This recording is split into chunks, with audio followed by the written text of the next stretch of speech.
नमस्ते, मैं हूं सुषमा शर्मा और आज मैं आप सभी के लिए हिंदी साहित्य के महान लेखक मुंशी प्रेमचंद जी की एक बहुत ही भावनात्मक और दिल को छू लेने वाली कहानी लेकर आई हूं।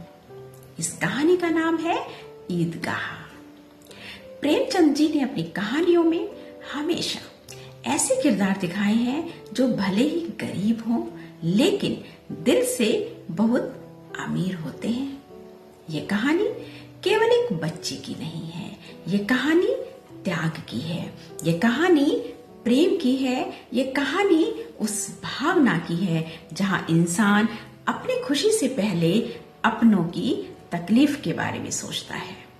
सुबह का समय था, पूरा गांव ईद की खुशी में डूबा हुआ था। हर तरफ रौनक थी, बच्चे नए कपड़े पहनकर उछल कूद कर रहे थे, किसी के हाथ में पैसे थे, कोई मिठाई खाने की बात कह रहा था तो कोई खिलौने खरीदने के सपने देख रहा था। लेकिन उसी गांव में एक छोटे से घर में एक बूढ़ी दादी बैठी थी। उसका नाम था अमीना। घर में गरीबी थी, चूल्हा ठंडा था, न अच्छे कपड़े थे न खाने को कुछ खास। और उनके ठीक सामने उनका एक छोटा सा पोता बैठा था। उसका नाम था हामिद। हामिद के माता पिता अब इस दुनिया में नहीं थे। वह अपनी बूढ़ी दादी के सहारे ही अपना जीवन जी रहा था। दादी ने किसी तरह 3 पैसे बचाए और हामिद के हाथों में रख दिए। उसकी आंखों में चिंता थी कि मेरा बच्चा मेले में जाएगा, बाकी बच्चे खिलौने खरीदेंगे, मिठाइयां खाएंगे, लेकिन मेरा हामिद इन 3 पैसों से क्या क्या कर पाएगा। पर हामिद, वह तो मासूम था, वह फिर भी खुश था। उसे लगता था कि उसके अब्बू जान कहीं बाहर गए हैं और बहुत सारी चीजें लेकर लौट आएंगे। उसे विश्वास था कि उसकी अम्मी भी एक दिन लौट आएंगी। वह मुस्कुराते हुए मेले की ओर चल पड़ा। मेले में पहुंचकर उसकी आंखें चमक उठी। कहीं झूले थे, कहीं मिठाइयां थी, कहीं खिलौनों की दुकानें थी।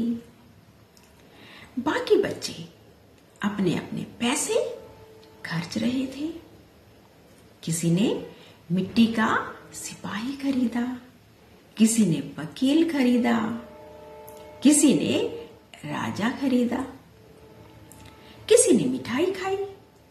हामिद भी सब कुछ देख रहा था। उसका मन भी कर रहा था कि वह भी खिलौना खरीदे। उसका मन भी कर रहा था कि वह भी और बच्चों की तरह मिठाई खाए।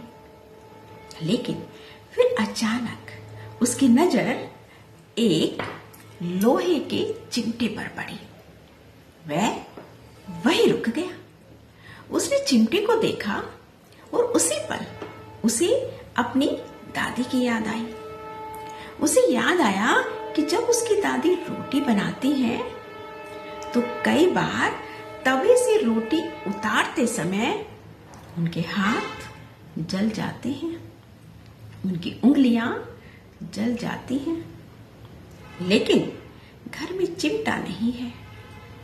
हामिद ने अपने छोटे से दिल में सोचा कि अगर मैं खिलौना ले जाऊंगा तो वह टूट जाएगा, अगर मैं मिठाई खाऊंगा तो वो भी खत्म हो जाएगी, लेकिन अगर मैं चिमटा ले जाऊंगा तो दादी के हाथ कभी नहीं जलेंगे। उसने बिना किसी देरी के अपने 3 पैसे निकाले और वह चिमटा खरीद लिया। जब बाकी बच्चों ने देखा कि हामिद खिलौनों की जगह चिमटा लेकर आया है तो वे उसका मजाक उड़ाने लगे। किसी ने कहा, अरे यह भी कोई खिलौना है। किसी ने कहा, अरे तू मेले से चिमटा लाया है? लेकिन हामिद ने गर्व से कहा, मेरा चिमटा तुम सबके खिलौनों से अच्छा है। तुम सबके खिलौने तो टूट जाएंगे, लेकिन मेरा ये चिमटा हमेशा मेरी दादी के काम आएगा और इससे मेरी दादी के अब कभी हाथ नहीं जलेंगे। यह सुनकर बाकी सब बच्चे चुप हो गए। एक छोटा सा बच्चा जिसके पास सिर्फ 3 पैसे थे, उसने अपनी खुशी से पहले अपनी दादी की तकलीफ को देखा। जब हामिद घर पहुंचा तो उसने मुस्कुराते हुए वह चिमटा अपनी दादी के हाथों में दे दिया। दादी ने पूछा, ये क्या लाए हो बेटा? हामिद बोला, दादी जब आप रोटी बनाती हैं तो आपके हाथ जल जाते हैं, इसलिए मैं आपके लिए चिमटा लाया हूं। इतना सुनते ही दादी की आंखों से आंसू बहने लगे। उन्होंने चिमटा नहीं देखा, उन्होंने उस छोटे से बच्चे के प्यार को देखा। उन्होंने महसूस किया कि उनका हामिद कितना बड़ा हो गया है, जो अपनी खुशी से पहले उनकी तकलीफ को समझने लगा है। उन्होंने हामिद को सीने से लगा लिया और उस दिन एक छोटा सा चिमटा दुनिया की सबसे बड़ी दौलत बन गया। प्रेमचंद जी की यही विशेषता थी कि वे छोटी छोटी बातों में बहुत बड़ी सीख दे देते थे। उन्होंने हमें समझाया कि इंसान की असली अमीरी उसके कपड़े, पैसों या खिलौनों में नहीं होती, उसकी असली अमीरी उसके दिल में होती है। इस कहानी की शिक्षा बहुत गहरी है। सच्चा प्यार वही होता है जिसमें हम अपने सुख से पहले दूसरों की खुशी के बारे में सोचें। महंगी चीजें इंसान को बड़ा नहीं बनाती।